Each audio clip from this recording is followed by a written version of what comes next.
Ser podcast. En la cadena Ser, Radio Paradiso.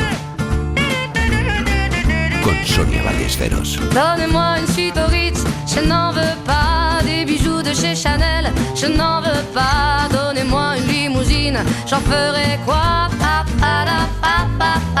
Hoy vamos a hablar de pantallas y empezamos en singular, con la que fue primera pantalla a la que se enfrentó el ser humano. En las Navidades de 1895, en el Gran Café de París, se proyectó por primera vez una película. Y desde entonces... You must remember this. Nuestro amor no importa. Siempre tendremos París. A Dios pongo por testigo de que no lograrán aplastarme. Nunca pensé que fueras tú. Mi casa, teléfono. Yo soy tu padre. Expecto Patronum. Volver. El cine nos ha permitido vivir otras vidas y otras épocas, aventuras, viajes, amores, infidelidades y tantas cosas más. Hoy nos preguntamos qué significó en un tiempo ir al cine y en qué ha quedado. Respondiendo a esta pregunta arranca la conversación entre dos críticos de cine que pertenecen a dos generaciones distintas, aunque comparten muchas opiniones. Son Pepa Blanes, de la cadena SER, y Oti Rodríguez Marchante, del diario ABC. Bueno, ir al cine ha cambiado muchísimo desde hace unas décadas aquí. La verdad que ir al cine, por ejemplo, en los años 80, por poner una década, antes todavía más, pero en los años 80 ir al cine era un plan perfecto de sábado, de domingo, incluso de día laborable, y ahora el paisaje de planes es infinito. Y ir al cine puede ser un planete más, pero realmente le cuesta trabajo estar en el top 10 de los planes de fin de semana. Sí, totalmente. Y creo que eso después de la pandemia como que se ha acrecentado más, ¿no? Parecía que después de la pandemia a lo mejor la gente volvía a tener ganas por ir al cine y bueno, se ha recuperado, hay gente que sí, pero creo que el hecho de salir, tomar una copa, siempre está antes que el plan de ir al cine, que también puede implicar después la copa, que no, una cosa no va reñida. Pero sí que creo que como el cine se puede ver en casa, ¿no? Pues que las conversaciones de mucha gente es, bueno, esta ya me la veré luego en casa, ¿no? Ya no hay el, venga, vamos, salimos al cine, vemos la película, luego cenamos o nos vamos a casa. Esa cosa del plan de salir, bueno, pues se anteponen otros muchos planes antes que el cine. ¿Vosotros recordáis la primera vez que pisasteis una sala de cine? Yo sí. Yo vi Peter Pan en el Cine Rex de Elda. Un cine que ya no existe, porque quizás es otro de los condicionamientos, que hay cada vez menos cines en ciudades de tamaño pequeño, de tamaño medio, ¿no? En ciudades de provincias como puede ser Elda, que es una ciudad de 50.000 habitantes, que tenía 4 cines, 5, y que ahora no tiene ninguno, ¿no? Volviendo a la película, recuerdo que es un cine que ya no existe, Peter Pan, dibujos animados, muchos niños lloraban, yo sé que no lloré, o sea, me siento orgullosa de no haber llorado en la película. Oti, ¿tú lo recuerdas? Pues sí, lo recuerdo con mucho esfuerzo de memoria, y recuerdo que era una película en la que salía un desollinador y una señora que bajaba con un paraguas a una casa donde había unos niños. No recuerdo muy bien el título, pero sé que era esa película. Ahora la verdad quizás sea otra cosa, pero al menos en mi época encontrarse con una pantalla era un recuerdo imborrable, como lo cuenta muy bien Spielberg en su película. Totalmente.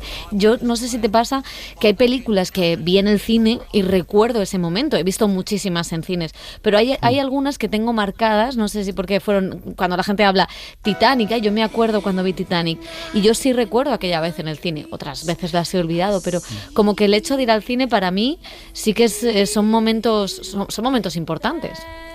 Sí, es verdad, pero yo que soy de la generación más antigua, casi todo el cine que he visto lo he visto en pantalla pequeña, en este caso en televisión, que era lo que había. Ahora ya no entro en la cantidad de posibilidades que hay, pero en mi caso la sesión de tarde, la sesión de noche, es la programación que me ofrecía Televisión Española. Ahora me doy cuenta que ha sido una escuela de cine alucinante. Para atraer espectadores hay salas que se están reinventando. ¿Qué os parece poder ir al cine y comer no ya las típicas palomitas, sino disfrutar de una buena cena? Yo voy a reconocer que yo decía, bueno, qué barbaridad. Y una vez fui a un pase y me pusieron un vino y no me pareció tan mal. Tengo que confesar, ¿no? Quiero decir, al final, claro, hay una cosa que me resulta curiosa en eso de crear una experiencia cuando el cine ya es la propia experiencia. Y es la sensación de que no vale la propia experiencia de ver una película, sino que necesitas algo más. Pero me resulta curioso lo de la experiencia. Bueno, todo lo que sea bueno para llevar a la gente al cine, supongo que bienvenido es. La verdad me parece algo raro y completamente inapropiado el estar en una pantalla de cine, ver una película de Dreyer y comerme un chuletón mientras esto ocurre, bueno, unos espagueti viendo a Ozu, no sé. ¿Y creéis que los temas que interesan a la gente que va al cine, que sigue yendo al cine, han cambiado? ¿Siguen siendo los mismos de siempre? Son los mismos de siempre. Es decir, el amor, el odio, la familia, la venganza, o sea, los temas son los mismos. Lo que sí que cambia y a mucha velocidad, y más en estos últimos años, es la manera de ser enfocados, es decir, desde dónde lo miras o qué quieres decir con eso. Es decir, ahora el tratamiento, por ejemplo, de la pareja es absolutamente distinto. Hace 60, 70 años, que es lógico, que la sociedad avanza o no avanza, pero se mueve y el cine tiene que estar un poco atento a esos movimientos y ofrecer lo que es el paisaje de fuera. Pero no creo que haya cambiado en general. Un héroe es un héroe siempre, un villano es un villano. Sí, yo estoy de acuerdo. Y al final, cuando ves las películas del pasado Festival de Cannes, ¿no? Por irnos al cine de autor, al final los temas son pues la desigualdad, la crisis del hombre de mediana edad, podríamos decir, la pareja que es precisamente la que ganó la Palma de Oro, ¿no? Hablaba de ello, el amor, la muerte, ¿no? Y quiero decir, al final el futuro, la tecnología siempre ha sido una cosa, ¿no? Mira Blade Runner, ¿no? Y sigue tratada en el cine. Quizá cambia eso, el envoltorio, pues ahora se llevan las películas de más de 3 horas. No. Pero es curioso porque en un momento en el que los jóvenes no aguantan apenas 5 minutos de un podcast o de un vídeo, que ahora el cine esté haciendo películas de 3 horas. Sí, porque también se ha perdido o se ha modificado, digamos, lo que era la esencia del lenguaje, esa especie de por ya decirlo vulgarmente, ir al grano, ¿no? Es decir, contarte. Yo he visto series como todo el mundo y series de 4 temporadas con 10 capítulos en cada temporada, te das cuenta de que le sobran 38 capítulos, o sea que con 3 o 4 capítulos habían quedado matizadísimas. Igual tiene que ver, sobre todo en estas películas, quizá con una vocación más comercial o de llegar a un público más amplio, quizá también es parte de esa experiencia, ¿no? Pago 10 euros de entrada, 8 euros de entrada, bueno, pues quiero pasar la tarde allí, ¿no? La tarde. Entonces, no sé si es un poco también, pues ya que pago, quiero estar tiempo aquí, no lo sé. Habéis venido los dos de Cannes. ¿Cómo han cambiado los festivales de cine? Pues sí, mira, han cambiado muchísimo, pero pasa igual que con el temario. La esencia sigue siendo la misma, es decir, que madrugas mucho, ves muchas pelis, te enfadas de vez en cuando y te vuelves. O sea, ahora ha cambiado, sí, porque ahora hay muchísima más variedad, muchísima más gente. Yo creo que las redes sociales han cambiado la dinámica de cómo trabajamos, desgraciadamente. Sí. Yo no he ido a festivales sin redes sociales, o sea, siempre que he ido había redes sociales, pero sí que es verdad que los primeros años que las redes sociales, pues jugaban quizá casi a favor, ¿no? Porque, podías difundir la noticia que habías escrito, tenían como un perfil quizá más bajo, o no había quizá este tremendismo que hay ahora. Pues que al final un festival se vive también en las redes sociales, no solo in situ, y eso pues modifica los comportamientos, también modifica cómo cuentas las cosas, a qué das prioridad, ¿no?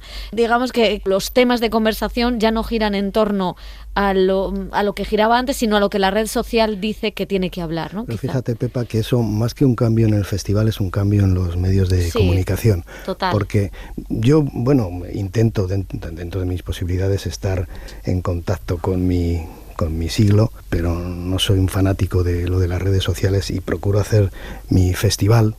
No salgo pitando de una película para poner un tuit. Me da la impresión de que el tiempo que hay entre que sales de ver una película y te pones a escribirla es necesario. Sí, fíjate, a mí siempre me ha gustado las ruedas de prensa sobre todo de Cannes, porque bueno, pues hay miradas o preguntas que tú variadas. No harías, claro.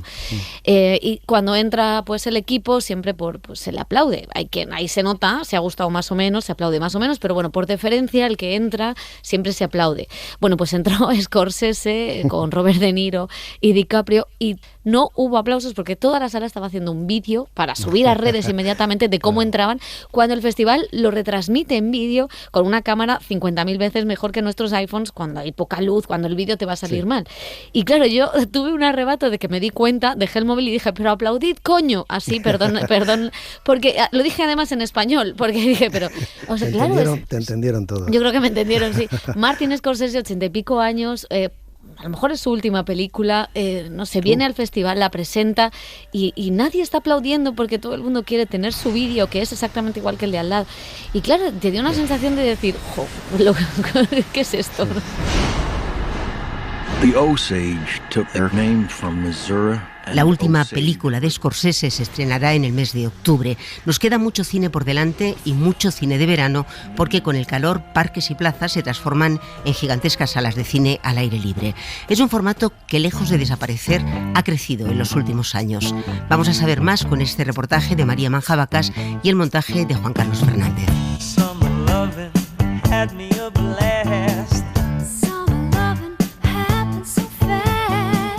Desde Gris, que es carne de karaoke y de cine de verano, ha llovido mucho, se ha reinventado y los productores están haciendo malabares para sacar a flote una industria que en la taquilla tradicional no tiene un momento dulce. Está pasando por horas muy bajas. De hecho, España junto con Italia es el país de Europa que peor está remontando la crisis del COVID. De hecho, vamos un 40% por debajo de los espectadores que teníamos en 2019 y eso nos fuerza a tener que reinventarse. Además, yo creo que es algo muy necesario. Tenemos que ser proactivos para atraer de nuevo al público a esas salas. Un público que es totalmente nuevo, gente joven que no es tan nativa con el cine como quizá lo somos nosotros, pero bueno, que tenemos que atraerles para la sala de alguna manera. Álvaro Martínez, director de Super 8 Entertainment, que monta en la madrileña Plaza de España el cine de verano y que además, para atraer gente, ofrece películas y algo más. Pases de cine unidos a una activación cultural, bien sea un monólogo, bien sea un concierto, un teatro. La ocupación ahora mismo en Gran Vía en los cines está en torno al 2%, es un drama.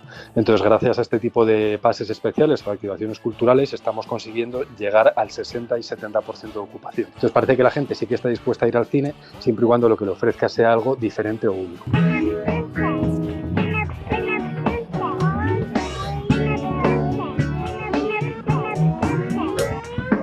Y en ese empeño por hacer algo distinto ofrece también la posibilidad de cenar. Diego Rodríguez lleva casi 40 años al frente de 2 cines de costa, en Almería, en Vera y en Garrucha. Y en este plan ha visto una buena salida. Se puede cenar y ver una película actualizada, porque ahora va con los nuevos sistemas de proyección. Vamos a prácticamente el día de los estrenos, incluso entrenamos. Y por 10 euros puedes cenar y ver una película de los últimos estrenos que hay. Sí. Muy rentable, muy asequible. Barato, sobre todo cuando estamos hablando de un cine de familia, que es el público que suele acudir a estas salas al aire libre, como nos cuenta Leví Navarro, que viene de una saga que tiene un amplio circuito de cines por la costa y que ha visto también la otra crisis del cine de verano, que acabó en los fondos buitres. Había muchísimos cines de verano en zonas de playa, pero claro, eran todoterrenos muy grandes que al final acabaron en manos de la especulación inmobiliaria. Acabaron en manos de constructoras y muchos se compraron, se levantaron pues hoteles, bloques de apartamentos y se han ido perdiendo. De hecho, ahí en Madrid os quedan muy poquitos cines de verano. Y tan pocos, pero hay quien se deja la piel para que el espectáculo continúe y lo está consiguiendo precisamente en Madrid, en el cine más grande de la capital, en el Parque de la Bombilla, en Príncipe Pío. Casi 40 años lleva en esto David Lluesma, viendo durante 4 décadas la evolución del público. Yo me acuerdo cuando mi madre empezó en esto, porque esto es un cine muy familiar, empezaron mis padres hace 40 años, las sillas eran de hierro y de madera. Ahora ya tenemos sillas de resina que son bastante cómodas. pero aún así todavía sigue habiendo gente que se trae su cojincito de casa. Se lleva el cojín y sus bocatas también tienen fama. Hacemos de todo, bocadillos, obviamente palomitas. Tenemos una oferta de restauración súper variada, con todo tipo de cosas, helados, pues bueno, las cosas que se suelen dar en verano, ¿no? Y en un cine. Así que sí, es otra de nuestras fuertes bazas en verano. Y el hecho de que tenemos 2 pantallas, que pocos cines de verano tienen esa peculiaridad. Los cines trabajan ya en esta próxima campaña y Miguel Ángel Rodríguez, del INCE Comunicación, que organiza y programa, y Álvaro Martín se aventuran con lo que va a tirar este verano. Te digo 3 o 4. Argentina 1985, Jurassic World, Dominion. Yo creo que el estreno de Barbie, que es el 21 de julio, puede pegar el pelotazo. Luego Christopher Nolan va a tener también una nueva película que se llama Oppenheimer, que es sobre el inventor de la bomba atómica. Imaginamos un futuro y lo que imaginamos nos horroriza. El cine no para, curtido en batallas, es consciente de que el reseteo tiene que ser constante. Cada década, cada 5 años, lleva palo. Ahora, antes en su momento fue el vídeo, en su momento fue... Ahora son las plataformas. El cine le cuesta trabajo arrancar, le cuesta trabajo, o sea, tener 4 o 5 años buenos de cine es muy complicado. Entonces tenemos que adaptarnos o morir. Y con la muerte no contamos, y en ese proyecto de adaptación está el que de momento está funcionando.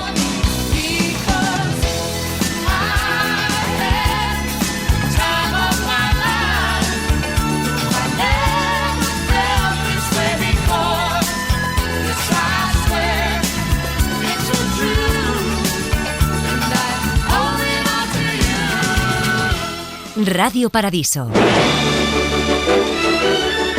Si el cine fue la primera pantalla que vio el ser humano, la televisión fue la primera que se coló en nuestras casas y pasó a ocupar un lugar destacado en todos los salones. Hoy sigue muy presente en nuestras vidas, aunque ha cambiado la forma de consumo. Se acabó lo de sentarse a ver la tele a una hora determinada. Ya no hay que mirar el reloj, hay tele a la carta y hay además múltiples pantallas a las que nos conectamos y en las que consumimos cine, documentales, vídeos y sobre todo series. Lo de las series no es nada nuevo. Hace décadas que se instalaron en nuestras vidas.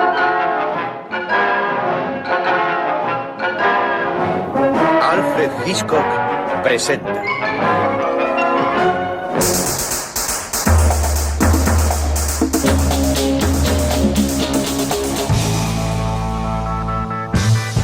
¿Dónde está Kyle Frank? Está con ellos, Horatio. Ha huido. ¿Qué quieres hacer? Quiero encontrarle.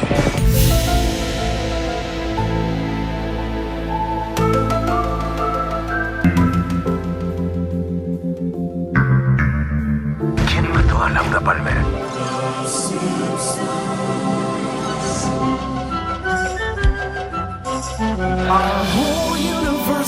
Benny. Hola, Sheldon. Yo me he pasado la vida descifrando mensajes de los hombres y yo lo he convertido en mi trabajo. Vaya, no se siente atraído por mí. Esta es Rachel. Os presentaré. Este es Chandler, esta es Phoebe, ese es Joey y... ¿te acuerdas de mi hermano Ross? Hola. ¿Por qué le dijo que yo le vendía a María? Porque me pareció preferible a confesar que había fabricado metanfeta y matado a un hombre. ¿Cree que soy una puta? Todos somos putas, ¿creéis? Cada cual vende una parte de sí mismo. Profesor, soy Nairobi. Berlín no está en condiciones, así que a partir de ahora estoy al mando.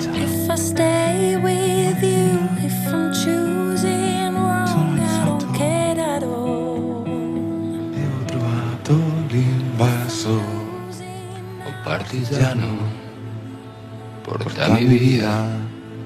Oh, vela ciao, ciao, ciao, ciao, partigiano, porta mi vida. Io mi sento di morire.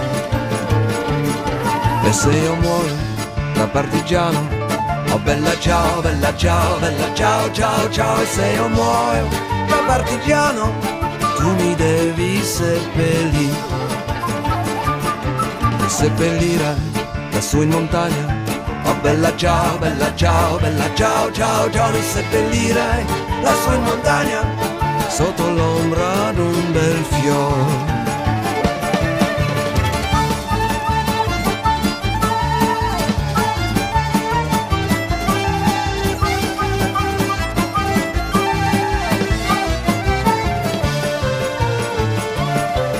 E la gente che passerà, oh bella ciao, bella ciao, bella ciao, ciao, ciao. E la gente che passerà e dirà, oh che bel fiore.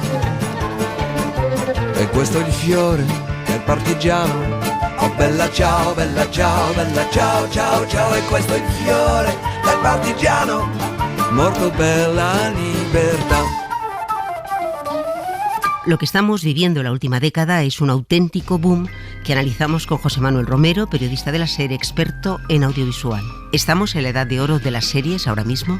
Estamos o hemos estado, sobre todo en los últimos años, especialmente en el siglo XXI ha habido ficciones en la primera década y en la segunda que han marcado esa edad dorada de las series, sobre todo por el alcance popular que han tenido y su influencia en la cultura pop, desde Juego de Tronos hasta Mad Men, Los Soprano. Todo el mundo ha hablado de esas series y sí que han sido como el antiguo cine, ¿no? Tienen de reunión colectiva y de conversación colectiva que no tenían antes las series de esa manera, porque no se compartía el diálogo. La gente la veía en su casa y la compartía en el trabajo al día siguiente, pero ahora las redes sociales sí que han dimensionado de una forma mucho mayor ese alcance de las series. Aparte, las vemos de otra forma ahora. Las Sí. redes sociales nos permiten compartirlas, pero la forma de verlo ha cambiado muchísimo. Vamos por partes. Ha cambiado el escenario. Es decir, antes normalmente veíamos la serie a una hora determinada y en familia. Sí, totalmente. Había algo de ceremonioso, ¿no? Esa reunión familiar y en la que tú veías una serie con tu familia. Eso hacía que habitualmente las series, el tono de las series fuera un tono familiar, blanco, donde nadie fuera expulsado de ese visionado colectivo y familiar que tenían las series. Eso cambió mucho a partir de los 90. Siempre hemos seguido aquí un poco la tendencia americana. La televisión en abierto, en España justo en los años 80 había un canal 2 de televisión, luego llegaron las televisiones privadas. Mantuvieron ese modelo de ficciones familiares, pues Médico de Familia, Farmacia de Guardia, luego Los Serrano incluso, que ya es casi de los 2000, pero el cambio sobre todo fue cuando en Estados Unidos también empezó la televisión por cable, que es la televisión de pago, y aquí era Canal Plus, lo que ahora es Movistar. Y ahí sí que se empezaron a comprar ficciones americanas que eran de nicho, que eso ahora se ha llevado al extremo total, donde casi cada usuario, ahora lo llaman, no espectador, tiene su serie, ¿no? Pero ha sido siempre, hemos ido a caballo de lo que han marcado los americanos a la hora de las rutinas y la disciplina en cuanto a las series. Y luego ya el streaming, ni te cuento. Es que hemos pasado de la pantalla única, que reunía a toda la familia, a las multipantallas. Cada uno tiene su pantalla, con lo cual cada uno consume lo que quiere, lo que tú decías, series de nicho. Eso nos cambia socialmente y nos marca de una forma increíble, ¿no? Total. Sin que nos demos cuenta, es que no somos conscientes. Sí. Y el modo de consumo y la velocidad de consumo y el aguante que tiene cada persona o la tolerancia a determinados metrajes de las series. Ahora es muy curioso que yo ya me siento hasta viejo en ese sentido con la generación TikTok, lo que ellos aguantan una serie. Para ellos una serie de una hora les cuesta, aunque la vean en el móvil. Tienen que ser series que tengan estímulos constantes, como las redes sociales, ¿no? Donde tú vas deslizando esa pantalla y donde tengas estímulos en pantalla narrativos de la misma manera. Eso cambia muchísimo, sobre todo ha cambiado la duración de las series. Antes, claro, tú tenías que ocupar el prime time, que se llamaba la hora estelar de la televisión en abierto, eran casi 2 horas con anuncios. Ahora tú no tienes que ocupar un espacio, y si una serie requiere que dure 20 minutos cada capítulo, pues dura 20, que dura 10, que dura 1 hora, dura 1 hora. Y no solo eso, ahora tú también estás en una multipantalla y posiblemente estés en el metro y ves 10 minutos de la serie según tu viaje, llegas a casa y te la pones en la tele, pero a lo mejor te la llevas a la cocina en el ordenador.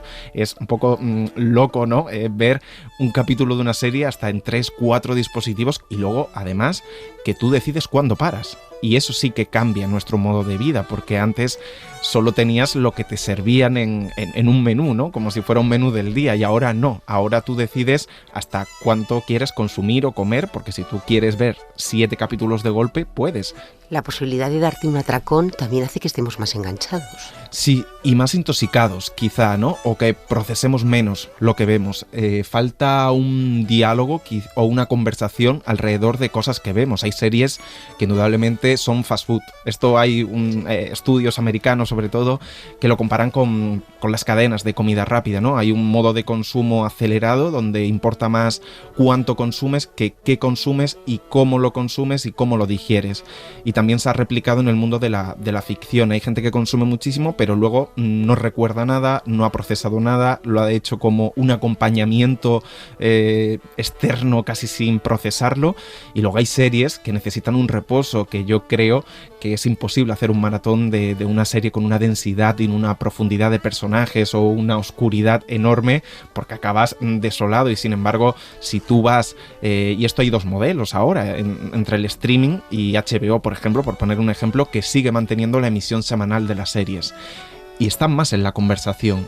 Sin embargo, el modelo maratón hace que no analices tanto cada capítulo y analices una temporada completa que a lo mejor ni has procesado bien porque la estás comentando cuando has visto 10 horas de televisión seguidas. Nadie en el cine sale de una película de 10 horas, que si la hubiera o si la emitieran, y se pone a comentarlo o a hacer una crítica a los 2 segundos, porque hay que analizar mucho y ahora se hace todo demasiado rápido. El hecho de que se hagan tantas series, ¿eso ha ido en detrimento o en aumento de la calidad de lo que podemos ver? Ha ido en una expansión desaforada de las series, sin ningún control, y creo que ha ido en detrimento, que la cantidad nunca significa calidad. Y es verdad que yo creo que muchos oyentes y espectadores tendrán la sensación de que entran a alguna plataforma y se sienten como en rebajas en una tienda popular de la Gran Vía, ¿no? Que dices, me voy, aquí no puedo coger nada porque está todo tirado por el suelo.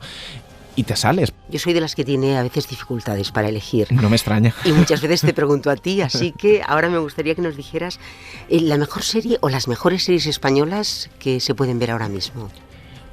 Difícil. Ahora, pues recientemente se ha estrenado El Hijo Zurdo. Este año.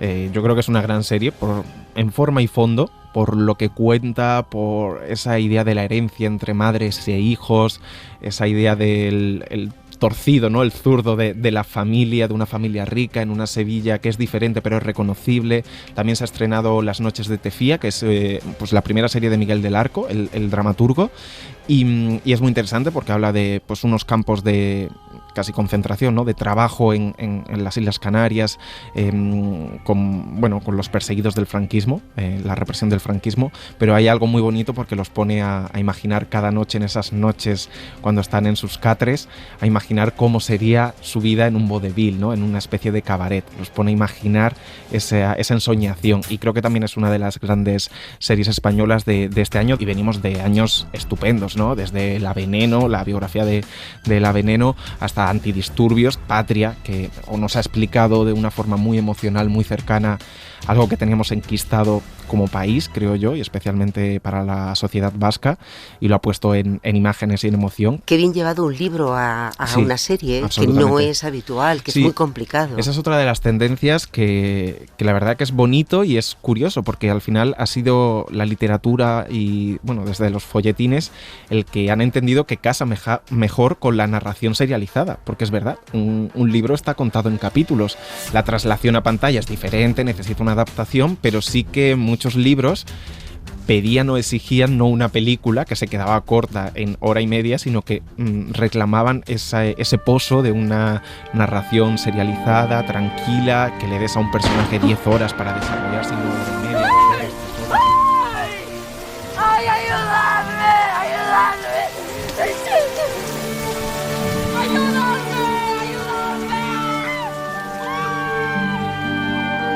Hoy no hay reunión de amigos en la que no se hable de la serie del momento, de la que te ha enganchado o de la que has dejado de ver. Es un fenómeno social que crea adictos y ha cambiado incluso nuestras relaciones sociales, lo dicen los expertos. Vamos a escuchar un reportaje de Toñi Fernández sobre cómo está cambiando nuestra vida el consumo de este formato. Fue con Breaking Bad. Fue una barbaridad. Me podía meter pues 5 capítulos o 6 de golpe. Sí, y estar hasta la madrugada. Era atención total y creo que es la serie que más enganchada me ha tenido. Fanny cambió los libros por el cine y el cine por las series. Las series han sido un refugio durante mucho tiempo en el que no he podido hacer otras cosas, y sí que reconozco que he priorizado a veces ver una serie a hacer otra cosa porque me parecía un buen plan, y además era un plan que era muy accesible.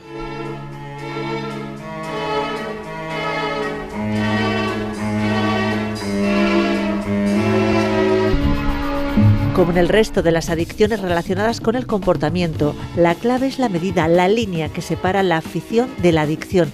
Está muy bien comprar, por ejemplo, el problema es cuando no puedes parar de hacerlo, da igual lo que se interponga. Con ver un capítulo tras otro pasa exactamente lo mismo, como nos contaba el doctor José María Fábrega, director del Centro de Investigación y Tratamiento de Adicciones. Ese nivel de dependencia puede ser solo de manera superficial, ¿no? De que uno se entretiene o hace menos cosas de las que hacía antes porque ve series, o puedes acabar llegando tarde al trabajo, perdiendo muchas horas de sueño y cambiando tus relaciones sociales por las series. Ahí ya hay una gravedad. Dedicar el 30% del tiempo libre a ver series cruza ya esa línea, según este experto.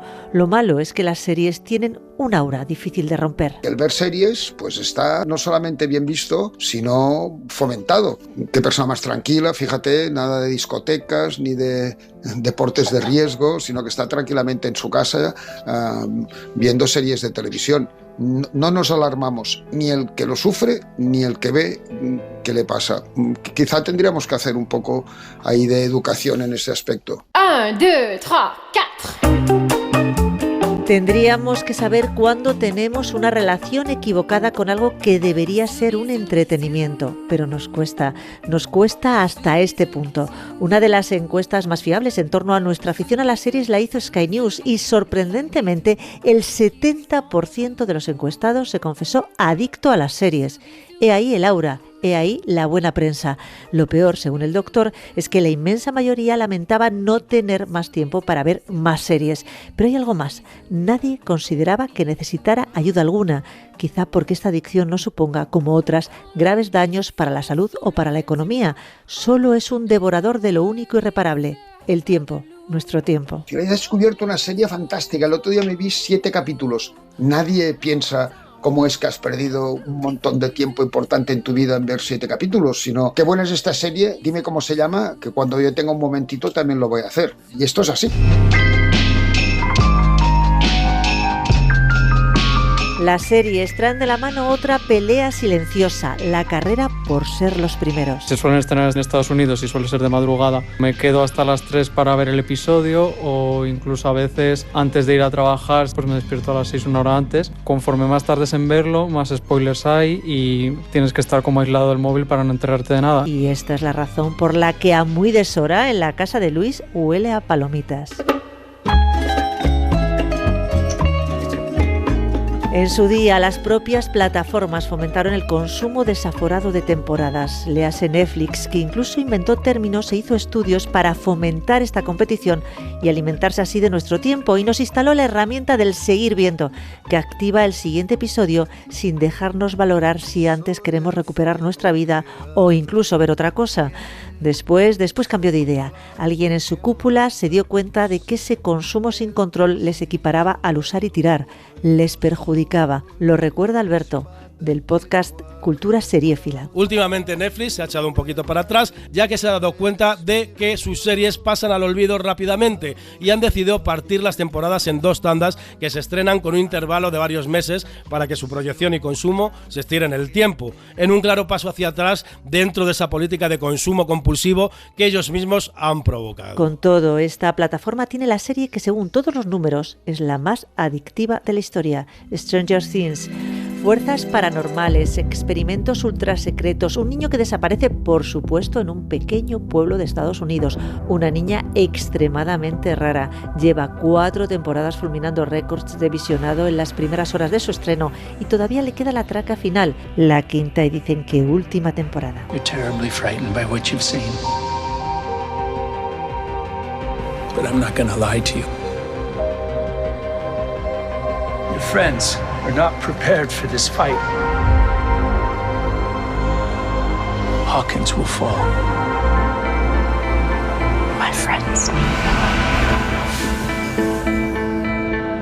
We'll do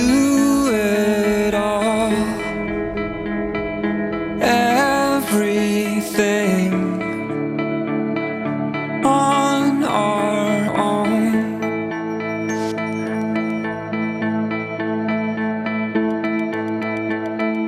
We don't need anything or anyone. If I lay here, if I just lay here, would you lie with me and just forget the world?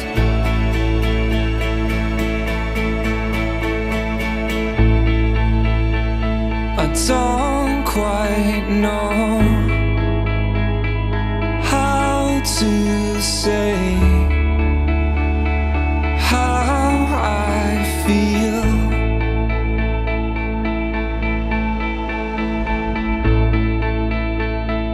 Those 3 words are said too much. They're not enough. If I lay here, if I just lay here, would you lie with me and just forget the world? Forget what we're told before we get too old. Show me a garden that's bursting into life.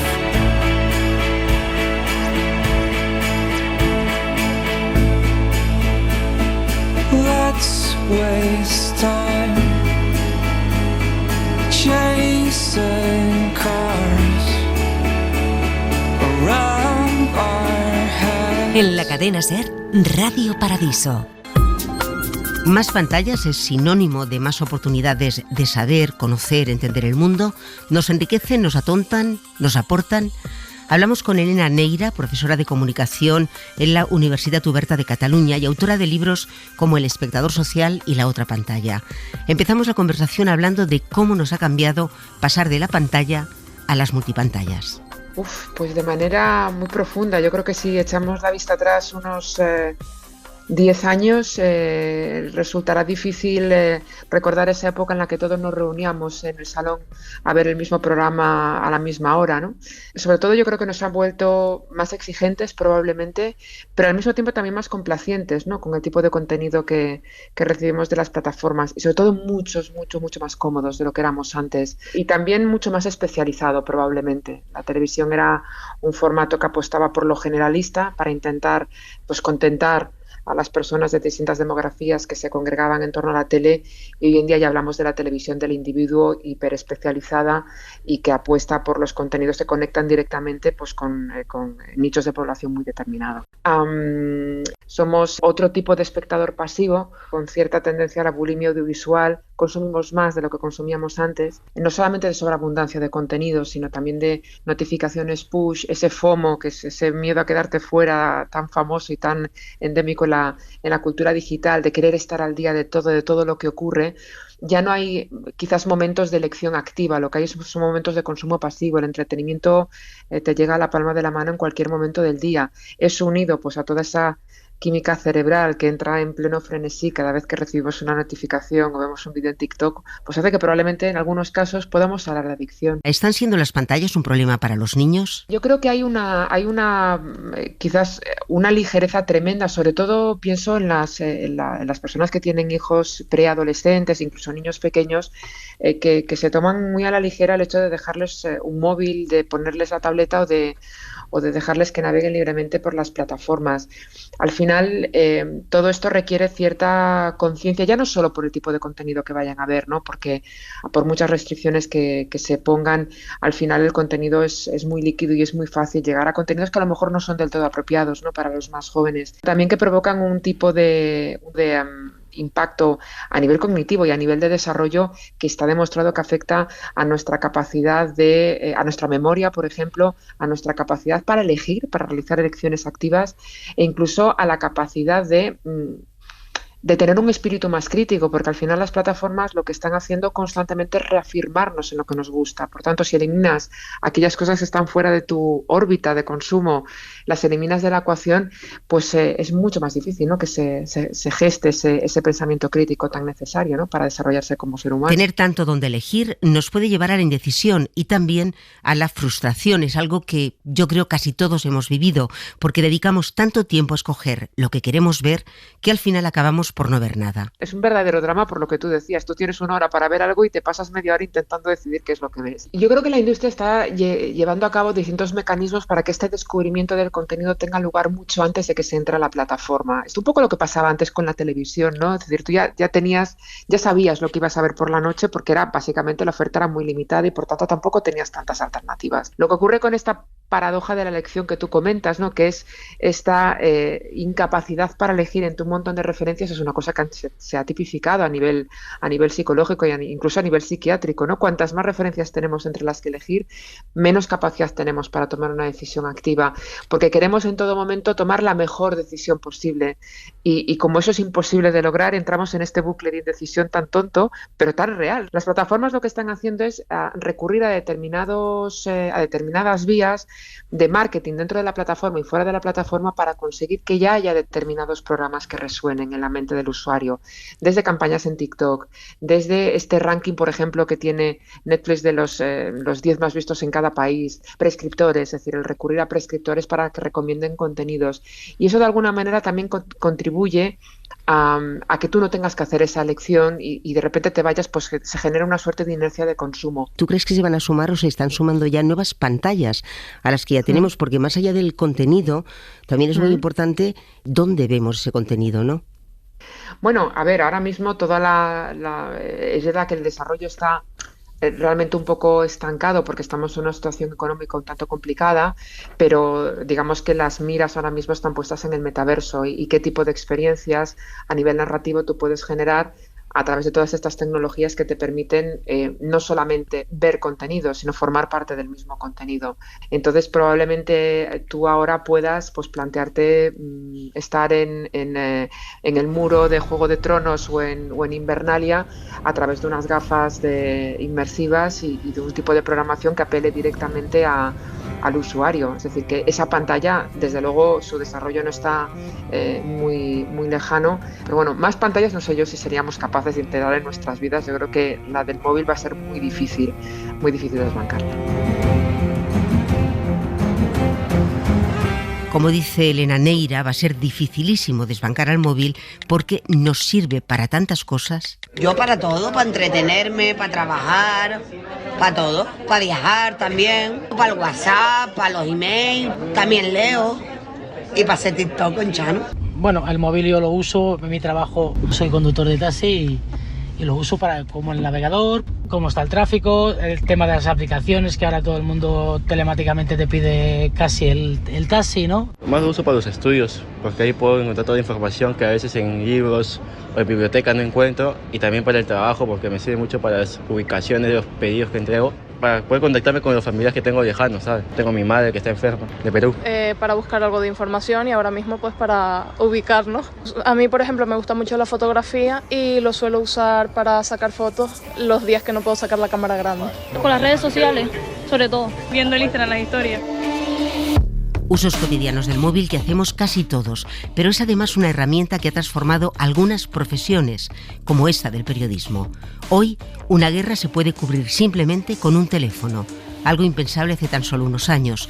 Nos lo cuenta Nicolás Castellano, que lo sabe por experiencia propia. Se cumplen 50 años de la creación del primer prototipo de teléfono móvil, pero lo que no imaginó nunca su creador, Martin Cooper, es que su invento fuera a transformar tanto nuestras vidas. Es la herramienta con la que hacemos fotografías, con la que grabamos sonidos, con la que a veces dictamos o escribimos crónicas o esas frases y esos párrafos abuela pluma que alimentan el directo prácticamente sobre la marcha. Describimos lo que está sucediendo en el lugar de los hechos, y luego también estamos en contacto con la realidad a través de las redes sociales. Hace 40 años un móvil pesaba casi 1 kilo y la batería no aguantaba ni 1 hora de conversación. Hoy se ha convertido en una herramienta de trabajo fundamental hasta para cubrir una guerra, como narra el reportero del diario El País, Luis de Vega. Es el más claro ejemplo de la hiperconexión en la que vivimos y trabajamos en la época de esta revolución digital. Con su iPhone, De Vega envía cada día, desde cualquier esquina de Ucrania, fotos, vídeos, usa las redes sociales o hace directos para radios o televisiones. Aunque a los más jóvenes les parezca lo normal, el móvil, tal y como lo conocemos hoy, empezó a desarrollarse hace muy poco. Fue a partir de 1999 cuando un modelo Nokia permitió por primera vez navegar por Internet desde el teléfono portátil. Su uso profesional hoy ha transformado el planeta. Pues, a ver, a mí me salen por lo menos más de 20 aplicaciones que uso en un viaje. Lo primero, cuando vamos a salir, que el Skyscanner es cojonudo porque te planifica los vuelos, las escalas y vas viendo pues, las mejores horas que tenemos de salir y de llegar. Hay una muy curiosa que es el Seat Guru. Emilio Arellano, el jefe técnico de exteriores de la cadena SER, explica que el uso cotidiano que hace de su móvil cada vez que tiene que sacar la radio a la calle o hacer coberturas en situaciones de conflicto. Herramientas como Google Maps, el Translator, se han convertido en los ejes fundamentales muchas veces de nuestro movimiento y nuestra comunicación con la población local cuando no tenemos mucha idea de las zonas en las que nos estamos moviendo. Hoy hay más móviles, casi 8.000 millones de unidades, que personas, porque la población mundial no ha llegado aún a esa cifra. En lugares como Ucrania, a técnicos como Arellano le permiten monitorear y saber desde dónde podrá transmitir para la SER casi en cualquier momento. Una vez llegamos al sitio, imagínate, a Ucrania en ese caso, hay una aplicación que es el OpenSignal, que ahí puedes ver los operadores que hay en la zona, en el país, y la cobertura que tiene de 3G, 4G, en algunos 5G también.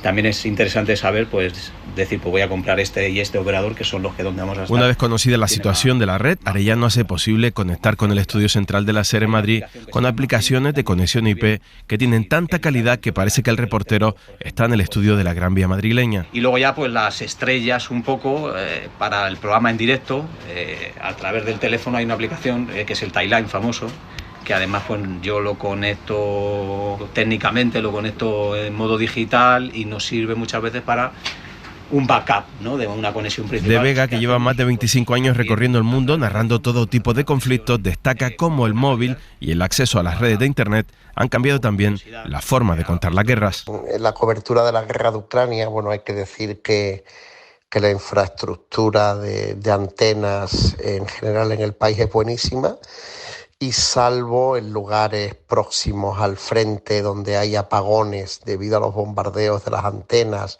o de las comunicaciones, o por apagones con los que se busca que no sean localizadas los teléfonos, pues en general utilizamos todo el día el teléfono. Para las televisiones o las radios hasta hace muy poco era irremediable gastar miles de dólares o euros para una conexión mínima en directo o para enviar material para los informativos, pero en los últimos años esto ha cambiado por completo. Con un móvil conectado a Internet, la SER lleva más de 10 años haciendo la radio desde los más diversos lugares. Egipto, en el Cairo sí, cuando las primaveras árabes, Mozambique, Mali, Sudáfrica, Gaza.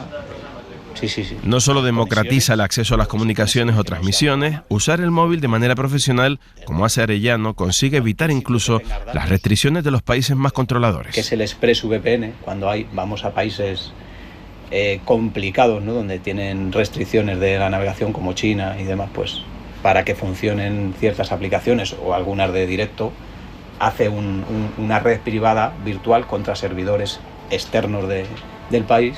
De Vega lo resume: para un reportero hoy, el móvil lo es todo. Convivimos con él 24 horas al día y dependemos de él 24 horas al día.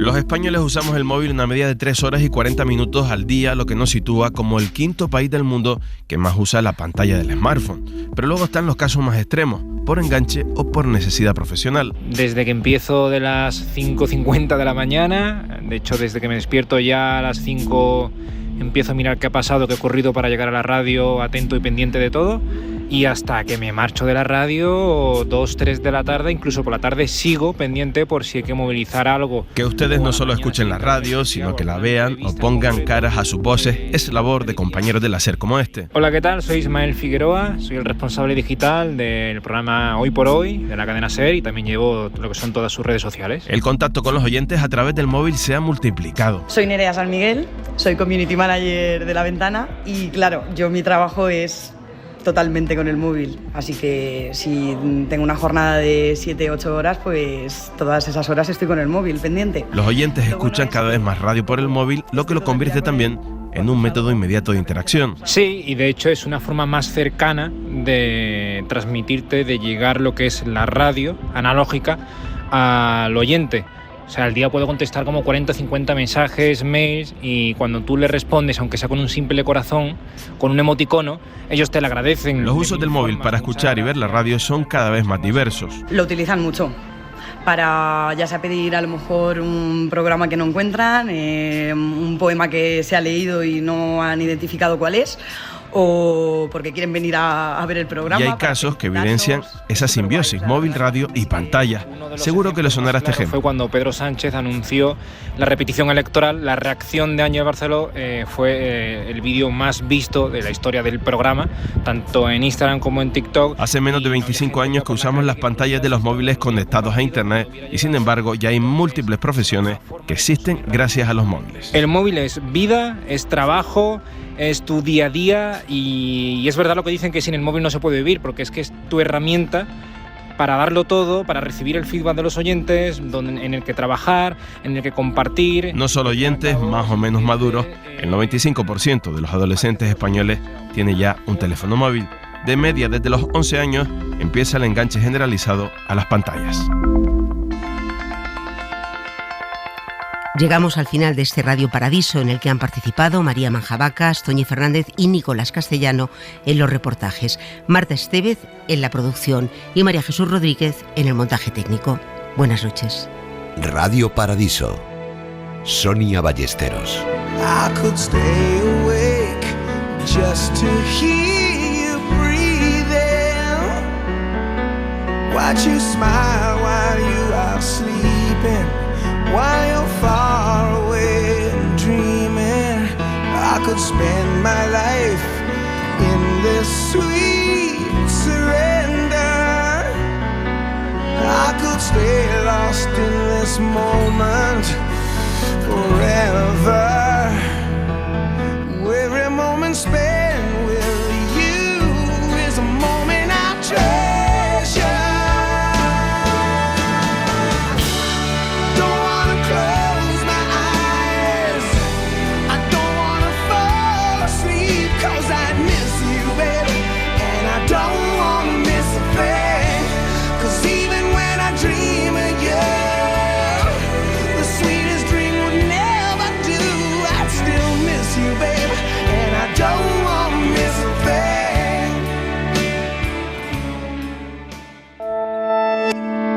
Cadena SER. La radio.